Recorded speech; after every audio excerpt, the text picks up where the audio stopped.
Hello foodies, welcome to staffs kitchen. నేను ఈరోజు మీకు క్యారెట్ లడ్డు ఎలా చేసుకోవాలో చెప్పబోతున్నాను. దీనికోసం ముందుగా క్యారెట్ని ఇలా తురిమి పెట్టేసుకోవాలండి. తర్వాత కొబ్బరిని కూడా ఇలా తురిమేసి పెట్టేసుకోవాలండి. చూడండి, నేను చూపిస్తున్నాను కదా, ఈ విధంగా క్యారెట్ని నీట్గా తురిమేసి ఇలా పక్కన పెట్టుకోవాలండి. ఇదే విధంగా కొబ్బరిని కూడా తురిమి ఇలా పక్కన పెట్టుకోవాలండి. తర్వాత స్టవ్ ఆన్ చేసి ప్యాన్ పెట్టుకొని నెయ్యి వేసి దీంట్లో జీడిపప్పుని దోరగా వేయించుకోవాలండి. తర్వాత బాదం పప్పుని కూడా ఇలా వేసి దోరగా వేయించి పక్కన పెట్టేసుకోవాలండి. దీంట్లోనే కిస్మిస్ని కూడా యాడ్ చేసుకొని కొంచెం ఫ్రై చేసుకొని వీటిని కూడా పక్కన పెట్టేసుకోవాలండి.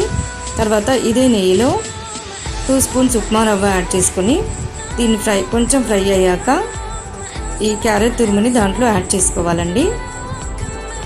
తర్వాత మొత్తం అంతా మిక్స్ అయ్యేలాగా ఒకసారి ఇలా కలపాలండి. చూడండి, ఈ విధంగా మొత్తం అంతా మిక్స్ అయ్యేలా కలపాలండి. 2 మినిట్స్ క్యారెట్ ఫ్రై అయ్యాక కొబ్బరి తురుముని దీంట్లోకి యాడ్ చేసుకోవాలండి. తర్వాత ఇదంతా మొత్తం అంతా మిక్స్ అయ్యేలాగా బాగా ఇలా కలపాలండి. తర్వాత దీన్ని ఒక 5 మినిట్స్ వరకు ఇలాగే మంటని లో ఫ్లేమ్లో పెట్టుకొని దీన్ని అంతటిని ఫ్రై చేసుకుంటూ ఉండాలండి. మధ్య మధ్యలో కలుపుతూ 5 మినిట్స్ తర్వాత దీంట్లోకి 3/4 కప్పు షుగర్ యాడ్ చేసుకోవాలండి.